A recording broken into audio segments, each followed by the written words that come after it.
So what we will be discussing is mainly regarding the basic morphology and little bit on the reproduction of earthworms. So that will be the topic that we will be discussing today. So before that, let me check the syllabus also once again.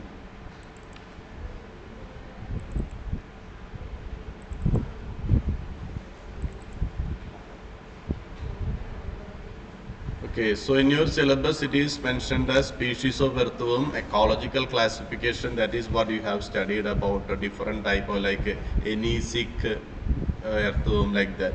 Then today we will be discussing about the life cycle and reproduction of earthworm, and after that in the next class we will be studying about the vermicomposting. Okay, so coming to the morphology, earthworms are a very long cylindrical organism. If you know that this is how an earthworm will be normally appearing, it's a long cylindrical organism, and it is in the case of burrowing species, those burrowing deeper into the soil usually have a longer body or more elongated body than those earthworms which will be living on the surface of the soil. Then another peculiarity that we will be about the earthworm is that adult worms have a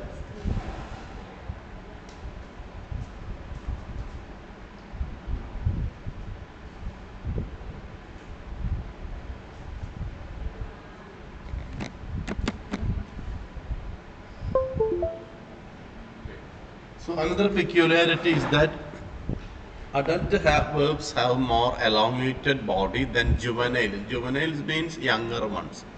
So if you compare the body shape of a young earthworm and an adult earthworm will be more slender or more elongated. Now we can see that the body of an earthworm is divided into a number of segments. So segmentation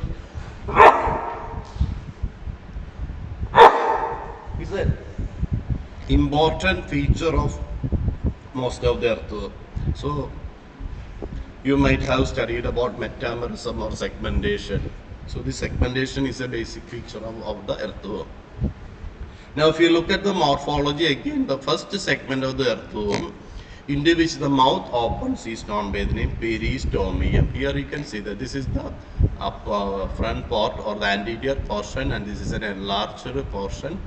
Now here the mouth is actually opening here, and that segment is known by the name peristomium. So that is what is mentioned here. The first segment of the earthworm into which the mouth opens is called peristomium. Then on the dorsal surface of the peristomium is a lobe-like structure called prostomium overhanging the mouth. Here you can see that. So this is the peristomium, and you can see that a small lobe is actually projecting or simply covering or overhanging the mouth, or just covering the mouth like this. So that portion is known by name prostomium. Just before the peristomium, there is a prostomium. So that is the second important structure, that is the mouth. The color of an earthworm usually ranges from brownish black tinge to purple with some accent. That is how you know what is the normal color of an earthworm. Now if you take any earthworm species, you can see that the earthworm, I will show you some pictures of earthworm. Here you can see that. So if you look at the morphology, you can see this is how most of the earthworms will be appearing. So here also you can see that this is the picture showing the different type of earthworm. We'll take and paste it here.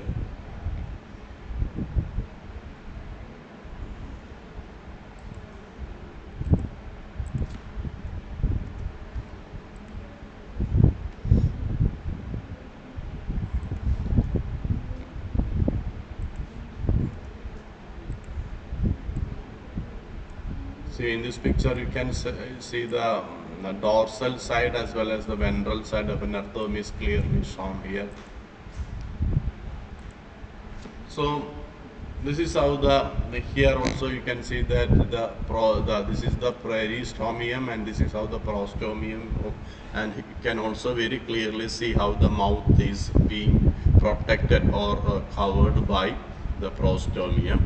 Then the next thing about the earthworm is that the dorsal side of the worm is generally darker, while ventral side is. So this is one way by which we will be easily able. So here you can see this is the ventral side and this is the dorsal side. If you compare the dorsal and ventral side, the ventral side will be more paler or lighter in color. So body of the earthworm is characterized by the presence of seta found buried in small pits called spitigerous sacs. Here also you can see that. I don't know whether it is spitigerous sacs is shown here. Maybe in the next picture, maybe somewhere here, I will show you in another picture. So the body in the case of the earthworm, there will be spitigerous sacs will be there.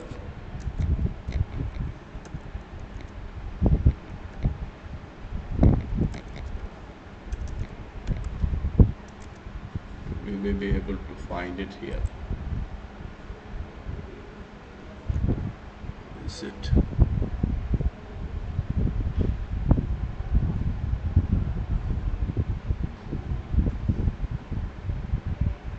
Maybe here.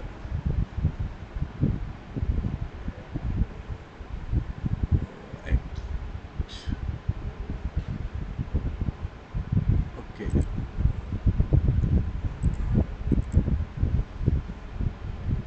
I'll put it here.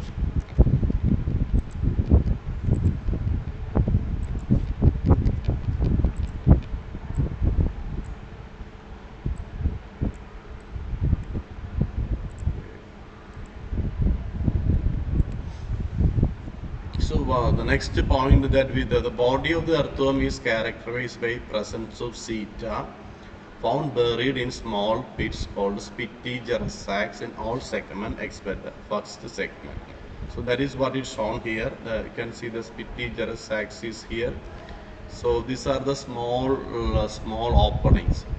These sacs are these openings from which the seta or small hair-like structures are coming out is known by the name spitigerous sacs. So that sac is present in almost all the segments except the first segment. This is the mouth.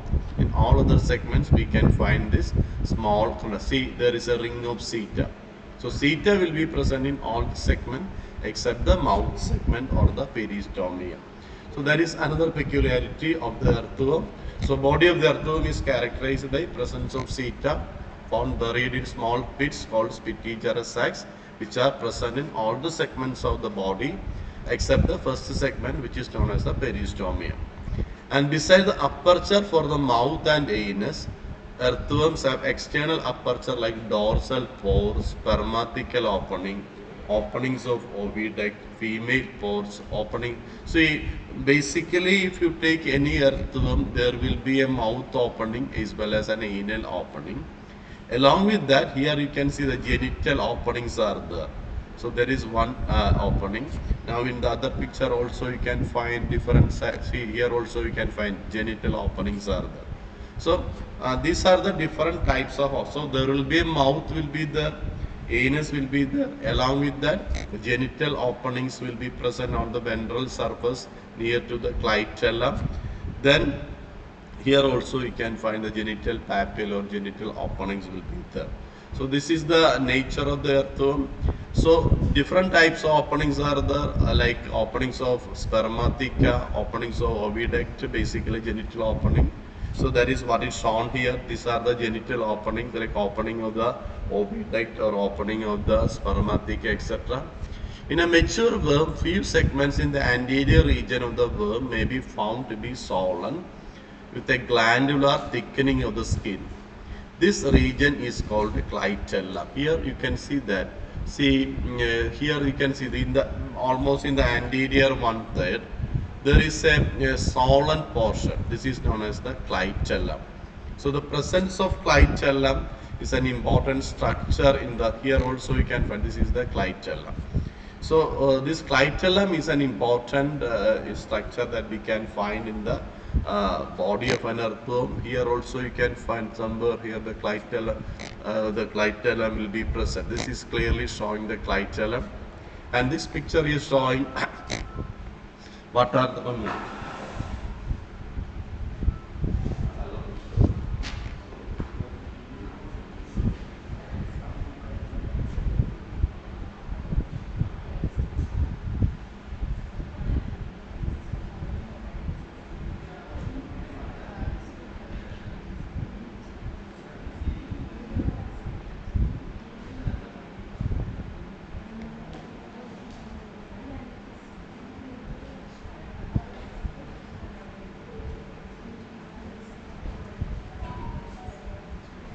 So here you can find the different types of openings are very clearly. The male genital aperture is shown here, female genital aperture is shown here, then other genital openings are also shown here.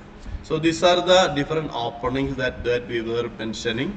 Along with that, there is a swollen region or a glandular region, and that region is known by the name clitellum.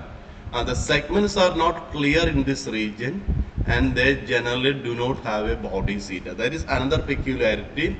If you look at the clitellum, we cannot see any proper segmentation. So in all other regions of the earthworm, we can see here also I will show you in another picture that will be more clear. See, if you look at this picture, you can see this is the clitellum, and in the region of the clitellum you may not be able to see the segmentation properly. So that is a significant, and the clitellum will be more prominent only in an adult earthworm. Here also you can see that. So that is the presence of clitellum. It is an indication that earthworm is a fully grown earthworm or an adult earthworm. So segmentation are not clear in the region of clitellum, and there will not be any body seta. And number of segments forming the clitellum vary in different species of the earthworm. That is another important feature. Now, if you take this clitellum, how many segments are there in the clitellum is a taxonomically important feature. In some earthworm it may be 4, and sometimes it may be 3 or 4. So that difference will be there, and we take that difference in the classification. Here also you can see that very clearly. This is the clitellum.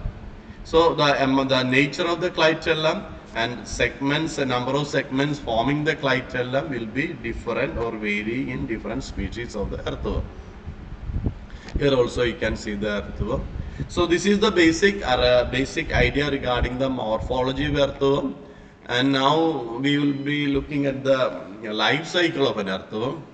The life cycle of an earthworm includes 4 primary stages. That is egg stage, juvenile stage, then mature stage and mating stage. These are the 4 different stages in the life cycle of an earthworm.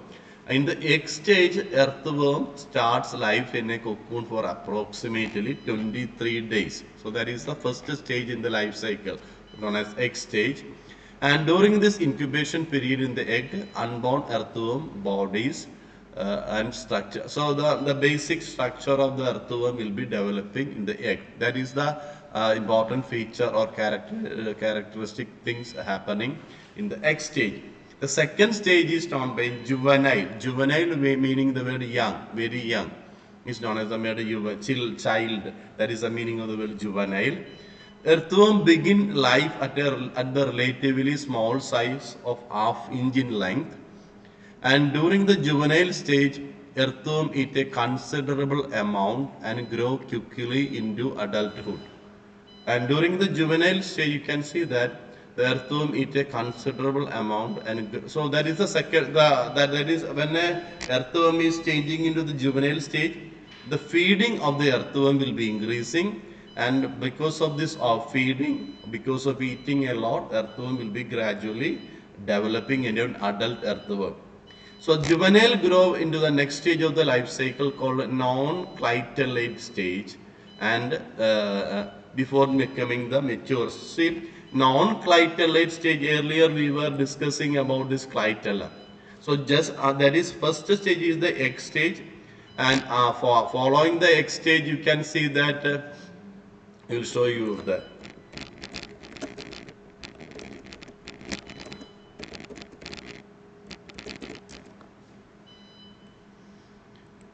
See here, it may be showing here. See, this is how see, this is how okay, here you can see that. Maybe this picture may be better. See, here you can see that. See, this is how the egg will be developing, and egg will be developing into the first stage, that is the juvenile stage.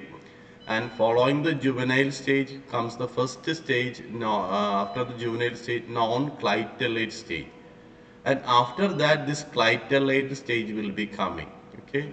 So this is how the earthworm will be developing. I will put that picture also here so that it will be useful for you.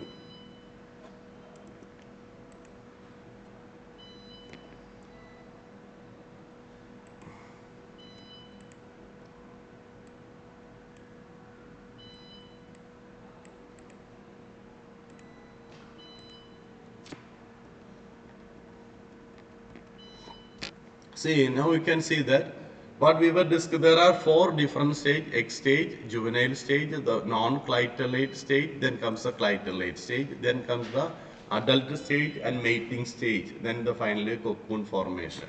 So that is how the life cycle will be there growing. So there will be a non-clitellate stage during which there will not be a clitellum. The growth phase of the worms develop a clitellum and then it becomes a clitellate. So in the beginning there will not be any clitellum and that stage is known as non-clitellate stage. When clitellum is formed, we can call it as a clitellate earthworm or a mature stage. Upon initial development of reproductive organs, earthworm will be moving to the mature stage. Mature stage means a fully grown adult. It's known as a mature stage. Now we can see a clitellum there. In the mature stage, final development of the reproductive organs will be taking place and earthworm will be moving into an adult. So once the reproductive organs develop, earthworm will be entering into the mating stage. That is what is shown here. Now earthworm is actually a hermaphrodite. Hermaphrodite means both male sex organ and female sex organ will be present in the same earthworm. Usually in most of the organism, during the mating, the male will be giving the sperm to the female. Now, in the case of an earthworm, it is a mutual transfer. This earthworm will be giving its sperm to this earthworm. This earthworm will be giving its sperm to this earthworm. So there is a reciprocal exchange of sperm between two earthworms. And that is the peculiarity that we are seeing in the case of an earthworm. That is both during a mating or during a reproductive activity, both will be sharing. That is, in one earthworm we can find both a ovum as well as ovum as well as sperm. So there will be mutual exchange. That is because it is a hermaphrodite. That means both organisms are both reproductive organs are present in the same earthworm. So that is a nature that is the peculiarity of the mating stage. And after the mating stage, there will be cocoon formation, and that is what is shown here. The cocoon production will be there. And once the cocoon is formed, because this cocoon formation is basically taking place in this area, then that will be producing the egg. So this is how the earthworm is actually, the different stages of the earthworm is actually there. Then one important peculiarity of most of the earthworm is that earthworm have a very high regenerative capacity.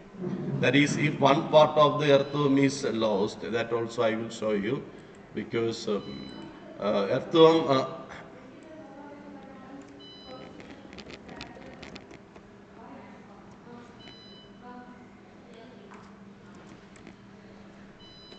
see here you can see that.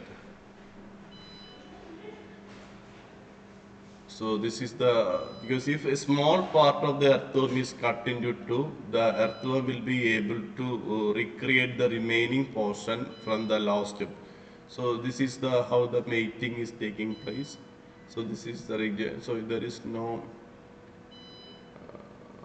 proper picture showing earthworm regeneration.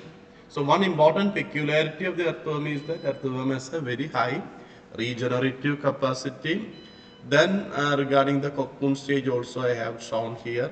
So these are the copulations, basically means mating. During the copulation or mating, two worms will be exchanging their spermatozoa with each other. That is a basic feature.